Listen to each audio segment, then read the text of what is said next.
FireFly from this Flywoo FireFly drone. So let's see if we can fly into this old ruin there.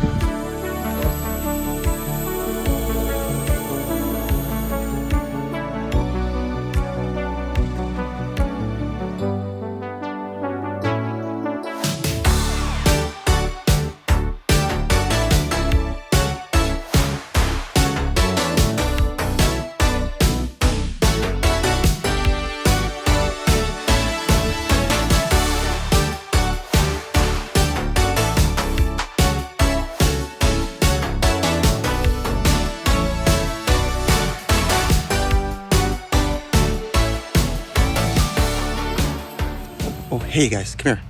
So this is crazy. I was just walking up the driveway and this insane bug flew past my head. I know what it is. They're pretty rare and we're gonna see if we can catch it. I don't know if they're dangerous or poisonous, but we're just gonna be careful anyway. So he's over here in this bush here. Oh, there he is, Let's get him. Gotcha. Yep, I got him. Hold him here around the body. So there he is. We're gonna take him inside for a closer look and see what he's all about. Here we go. Alright, so let's go ahead and take a quick look at what comes in the box. Of course, you get your little quad here, which comes pre-installed with the receiver of your choice. This is a Crossfire receiver, but you can also get the Express LRS, and integrated on the board is actually an FR Sky receiver, so you could actually save yourself a gram or two if you were to go with that protocol. Also pre-installed on the quad is this 3D mounted piece, which holds the camera, the antenna, and it connects to this USB connector. The power input for the battery is a GMB connector, and on the bottom you have the battery holder, which is a little 3D mounted piece. Moving on to the parts that it comes with a nice little sticker here. 2 sets of propellers. These are 40mm propellers by GemFam. And moving down here, you have an adapter cable, which is a PH 2.0 to a GMB connector. This is handy if you have a ton of 1S batteries that have this connector on it, because you can continue to use them. However, I do recommend that you just do a direct connection, because you're going to have a little bit of power loss and inefficiency caused by using this, not to mention the added gram or so of weight. Over here is a spare 3D printed battery holder for the bottom. These can rip over time, so it's nice that they included a spare one for you. And speaking of spares, check out all these spare screws they give you, which is super nice of them to do because you can lose all these tiny little screws if you're doing some maintenance, or if they happen to vibrate out when you're flying around. So it's nice that they included those. And here's a little screwdriver that you would use if you were to service the motors. So anyway, that's a super quick overview of what you get in the box. Pretty cool little setup. Let's move back to the review. Here we go. Okay, so we're gonna go ahead and fly this tiny little Flywoo FireFly baby Nano. It's pretty cool. I mean, look how small it is. And you can go basically anywhere with this thing. And that's what we're gonna show you. It's also extremely quiet, so take a listen as I'm flying around.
We are in some sort of ancient grain silo or something here in southern England. And this little drone has no problems flying all over the place. You just fly this thing wherever you want to. And it's even handling the wind quite well, which is amazing. But it's pretty freaking cool. So the quad itself flies pretty nice. I actually mostly fly in angle mode. When I'm flying close to things, it's just a little bit easier to have it self-level. You can control your speed a little bit easier. Acro, this thing actually goes pretty quick when you're in acro mode. And I think if we improve the rates and maybe did a little bit of tune, you could actually probably freestyle this thing pretty good. But you'd definitely be eating through the battery really quickly with any sort of high punches. But this thing is a lot of fun. Also, it's so lightweight that I think it would be really, really hard to break. The only thing I could see is maybe if you crashed a lot the bushings in these little motors. It doesn't have bearings, it has bushing surfaces. I think maybe those could wear out, but you can get these motors as spare parts for pretty cheap. I don't know, 10 bucks or something a piece.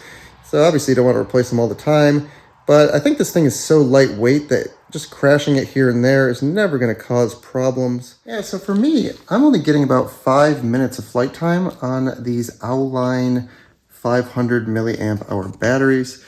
It's weird because supposedly you can get 7 or 8 minutes using the 450 batteries made by Flywoo, or at least sold by Flywoo. You can also see that I'm using the adapter cable, which is going from the G and B plug that comes with the drone to this PH 2.0 connector for this battery that I have. It is possible that there's some losses happening in here that's causing voltage sag.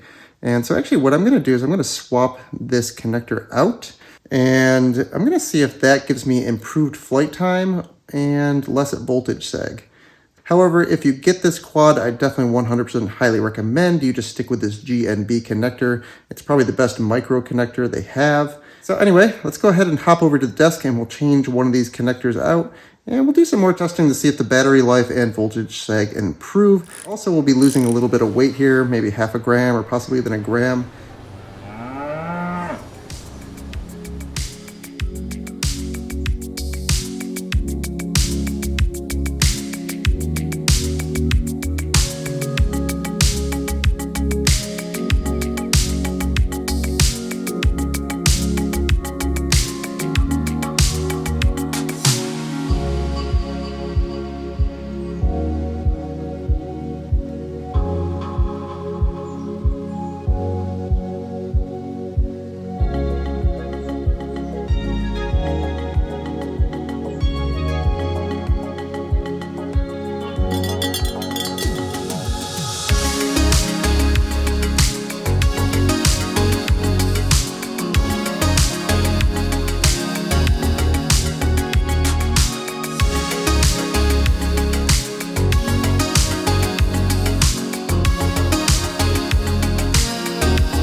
Oops, well, that was a good flight. It was just a bit of a poor planning.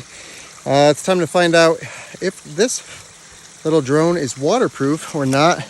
But it seems like this battery connector is certainly improving the battery life.